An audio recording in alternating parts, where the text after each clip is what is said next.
Chapter 8, Risk and Rates of Return. So, so what are we going to learn in this chapter? So we're going to talk about what it means to take risks when we invest. We're going to compute risk and return of investments. I explain how risk and return of investment are related. We'll talk about relevant and irrelevant risk. The authors, as far as I know, create these terms. The what most people refer to these two terms as are systematic. Systematic would be market risk, and unsystematic risk. Unsystematic risk is firm-specific risk. The reason they call it irrelevant is because it can be diversified away. So we'll explain how irrelevant or firm-specific risk can be virtually eliminated through diversification. Describe how to determine the appropriate reward, the rate that is the rate of return that an investor should earn from purchasing an investment. The model that we'll use for this is the capital asset pricing model, also called the CAPM. It is the most widely used valuation model for stocks. And then we'll talk about actions that investors take when the return they require to purchase investment is different from the return that they expect the investment to produce. In most cases, that would involve buying an investment that they think is undervalued or selling an investment that they think is overvalued. Identify different types of risk, classify each as relevant or irrelevant with respect to determining investment's required rate of return. So defining and measuring risk. So risk is the chance that an unexpected outcome will occur. Probability distribution. We're going to use distributions in this chapter to determine the expected rate of return on an investment. So that's the probability distribution gives us all the possible outcomes with a probability or percentage likelihood that each will occur. So, for example, it's either going to rain or not rain. There are only two possible outcomes. So our table here, we have a 40% chance of rain, 60% chance of no rain. The total is always going to add to 1 or 100%.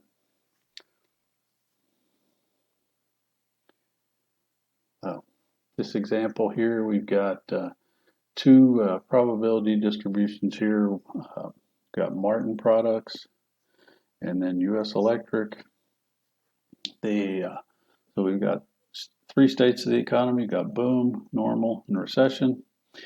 Probability of a boom is 0.2 or 20%. Normal is 0.5 or 50%. Recession is 0.3 or 30%. So to determine the expected rate of return for each of these, we're going to multiply 0.2 by 110. So that's 22. 0.5 times 22, that's 11. 0.3 times the negative 60, that's negative 18. And we add that up, the expected return. The book uses a little bit different notation. Most expected return, most people would use a large E with a lowercase r in parentheses. But anyway, so that's Martin Products. The expected return is 15%. So for US Electric, we have a 20% chance of a 20% return. So that's 4. A 50% chance of a 16% return. So that's 8. A 30% chance of a 10% return.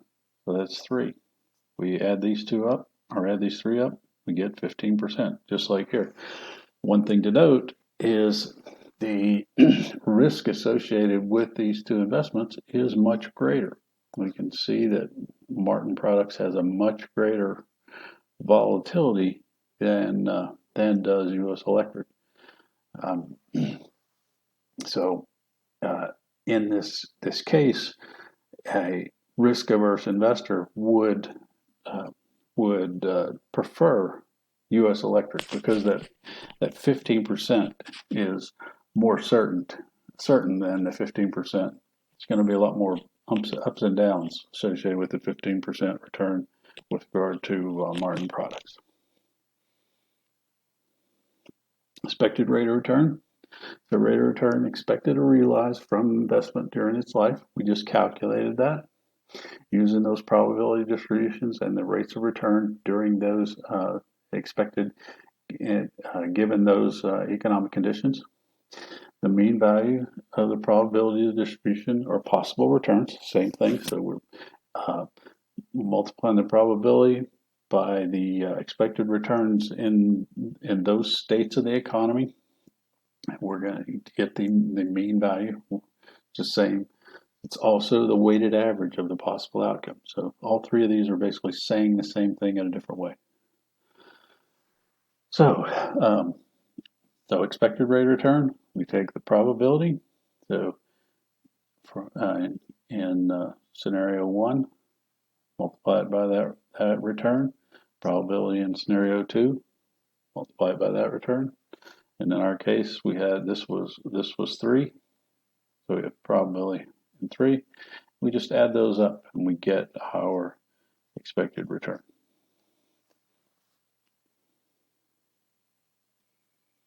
So standard deviation.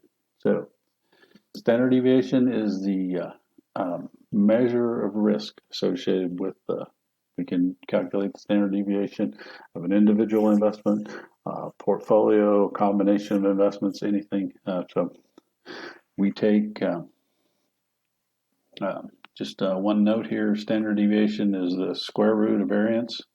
So this formula inside here, if I can draw, this is the formula for variance.